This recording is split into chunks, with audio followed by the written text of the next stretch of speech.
What is up, everyone? Welcome to another episode ng Ocho Gahabang Explanation, wherein we explain some of the important na theories or mga bagay sa Mobile Legends in a span of 8 minutes. At in this particular video series, ang target natin ay ang mga roles sa mundo ng Mobile Legends. At bakit siya importante? At ano yung dapat na trabaho ng bawat role na yon para mas mag-guide kayo when you are now watching the M series, ngayon parating na M3 for example. O kaya naman, kahit in general, hopefully this set of videos ay tatagal ng matagal na matagal para explain ng bawat roles sa inyo. But yeah, we've already covered the general roles in Mobile Legends, yung 5 roles. Meron na akong video na nagawa noon. I also made 4 other videos explaining the position 5, 4, 3, and 2. Yung roam, yung mid lane, explain, and then yung jungler. Which brings us to our last na role, which is the gold laner. In fact, baka nga this might be quick because it's really not that difficult to understand at medyo madaling nga siyang magets at eventually may kuha nyo rin. So right now let's spend 8 minutes Ocho Gabang explanation para sa position 1, first priority when it comes to the farm, ang gold lane, and the timer starts now. Position 1, gold laner. And here's the thing, guys. Nakausap ko yung mga coaches, professional players in the Philippines, pati na rin sa abroad, internationally. And it was always the argument. Sino ba talaga ang tunay na position 1? Jungler ba or gold lane? However, because of the meta game that we have for the entire year ng 2021, and I think for the next coming months, I would say, ito yung masasabi natin na position 1, which is the gold laner. At dahil din sa idea na sila yung dito mo ilalagay yung heroes na malakas ang scaling, meaning to say, pag sinabing scaling, the longer the game goes, mas lumalakas yung hero na to. And hindi lang siya sa scaling dahil dun sa oras, guys. Nagsiscale siya dahil dun sa farm. The more farm that you get, the stronger this hero gets. And kaya siya, huwag niyo siyang isipin na ganun ka-basic, diba? Kasi for example, may isang hero na mas mabilis din siya na mag-6 items. Obviously, malakas din siya, diba? But heroes na better at scaling, kapag pares kayo ng set of items, for example, ay mas malakas pa rin siya sa late game. Kunwari, nagkaroon tayo ng labanan between, I guess the good example is,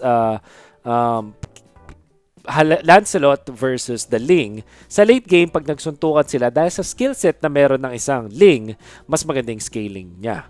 But another example is in the gold lane. Makikita natin siguro is the Claude versus the Bruno, for example, na ang Bruno kapag dumating sa point na pag pare silang 6 items, mas lalakas yung Claude. But in the early stages, mas malamang yung Bruno. So, alam mo yun, parang scaling is important in the gold lane. That's why yung mga heroes na ilalagay sa gold lane, there's always that question mark na ano ba talaga yung mas magandang scaling na hero.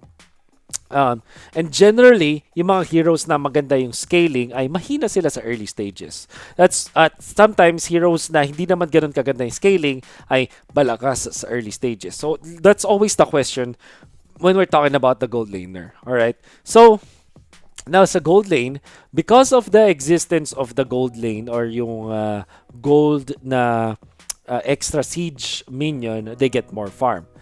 There's also the mechanic, alright, na yung outer turret energy shields sa gold lane specifically ay may 25% damage reduction. Meaning to say, hindi sila ganoon kadali i-tower dive kapag early stages. Kasi sa XP lane at sa mid lane, 15% lang yung damage reduction, while in the gold lane, it's 25%. So technically speaking, ito yung safe lane, kumbaga. They are heroes with good scaling, meaning to say that they have, the longer the game goes, the more items that they have, the stronger they get. At dahil merong roaming item sa mundo ng Mobile Legends, yung roamer, yung position 5 ay pwedeng tumulong dun sa may gold lane kapag kailangan nila. Um, so, hopefully, kapag gold lane, ang metagame natin ngayon parang hindi na masyado dun sa pagtulong. Although, nakikita pa rin natin yun na may dual lane sa may gold lane. So, the meta dictates na parang nagkakaroon ng match-up na advantage or disadvantage sa gold lane. Depende sa, sa nangyari. For example, Alice na nakikita natin sa gold lane versus Nathan. Nathan yung mas lalamang dahil sa range niya at mas mataas yung poke niya habang si Alice madaling daragin doon. But pag Clint versus Nathan, yung Clint dahil meron siyang mas mataas na range over that Nathan, mas napopoke niya si Nathan so hindi makakalane si Nathan. So in the gold lane, nagkakaroon din ng 1v1 matchup na sometimes ay mas-solve mo lang kapag tinulungan kayo ng mga teammates mo. But of course, pag tinulungan ka ng teammate mo dun sa may gold lane, it means na hindi siya makakatulong dun sa ibang lanes, which, sometimes is not part of your strategy. But, here's the thing. Kapag ikaw ay gold laner at maganda ang start mo, usually nakapag-farm ka agad at usually ay mas lumalakas yung team mo kasi mataas nga yung farm mo bilang isang gold laner na ikaw yung main damage dealer in the mid game and in the late game. Alright? So, heroes na pasok dito ay plethora of different hero classes. Mages na nandiyan ang Alice, ang Lunox, ang Farsa is sometimes there. Harith, minsan ginagamit na ngayon. Pero, hindi na masyadong ginagamit sa metagame. And Esmeralda. So, yon. Marksman, katulad ng Claude, Nathan, Bruno, Beatrix, Clint, na usong-usong ngayon. Brody, as well, being used in the side lane. Marksman on the gold lane. Sometimes assassins can be used here. Maybe sometimes Benedetta, pero rare na yon. Sometimes fighters like Paquito and Ruby ang ginagamit. Alright? So, generally, when you're the gold laner, kailangan maganda yung laning stage mo. Meaning to say, meron kang way para makapag-farm dun sa may gold lane. Second is, kailangan meron kang map awareness as the gold laner. You always ask, nasan ba yung mga kalaban mo? If not, you watch the minimap kung ano yung movements ng kalaban. Pag wala masyado nakikitang mga kalaban, you have to wonder, nasan na ba yung mga kalaban mo? At para makapag-farm ka pa at hindi ka mag-gank ng mga teammates. So, map awareness is very important. At maganda dapat yung farming pattern mo. Marunong kang mag-value ng pag-farm mo bilang isang gold laner para maximum yung uptime mo when it comes to the farming, which eventually leads to more items for you. Alright? Lastly is, syempre kapag pag nag-aaral ng mga teamfights, kailangan maganda yung positioning mo. Alright? So, when you're the gold laner, you either just have the purify or the flicker. At isa lang yon. At some marksmen will only have like one or two na ways na mobility tools or, parang ways to save himself. That's why it's important as the gold laner na maganda ang positioning mo. Kasi hindi ka pinag-farm ng mga teammates mo, hindi ka pinag-scale ng teammates mo para lang mag-hit ng mga minions sa mga tower. You have to hit heroes eventually. So, if your positioning is compromised, kapag ikaw yung unang napapatay ng kalaban, it means na malaking agad na damage output ang mawawala sa team mo. That's why it's important, it's very imperative na maganda ang positioning mo palagi bilang sa gold laner. Be it sa farming or be it sa team fights. You have to always position yourself in a good spot. Typically, nilalagay sa backlines ang mga damage dealer ng DPS, right? But, obviously, may mga times na may ling yung kalaban o kaya may hayabusa. So, hindi ka literally dapat nasa pinakalikod.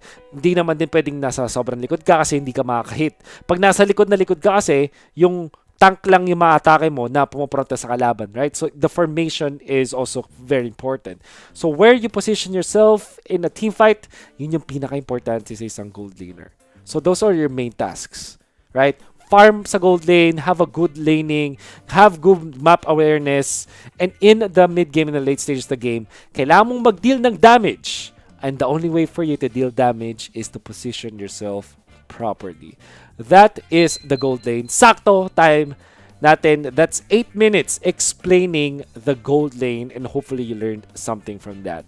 Siguro some footnote na lang sa ngayon sa mga sa position 1, ang typically ginagamit na mga heroes is Nathan, Clint. Yung Clint umuso siya kasi counter siya sa Nathan in a way. But yeah, Nathan yung strongest natin in na side lane, na gold laner, I mean. Sometimes you see Brody, sometimes you'll see Aldous bilang fighter, na ginagamit, na uso din yan sa Pilipinas. Heroes like Popol and Kupa and 1-1, you see that sometimes Kimi is there. Some mages like Farsa, like Lunox can also be seen, and Amon, bago-bagong hero, kita natin.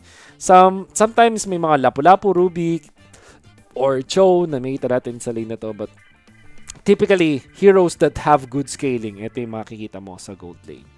So, guys, that has been the series for explaining the roles, and hopefully you learned something from me. If you have any questions or reactions, just put it in the comments below. And sa January, guys, abangan ninyo kasi meron tayong nakahandang project from with the help of my friends. We're gonna be putting up an esports masterclass entitled The Path to Pro. So, we're going to be covering all of the basics, intermediate classes, and the advanced classes to help you improve more sa mundo ng Mobile Legends. And hopefully, you learned something from that. That's it. The roles explained. And yan nga po ang Ocho Gahabang explanation. Kita-kits sa mga susunod pang mga videos.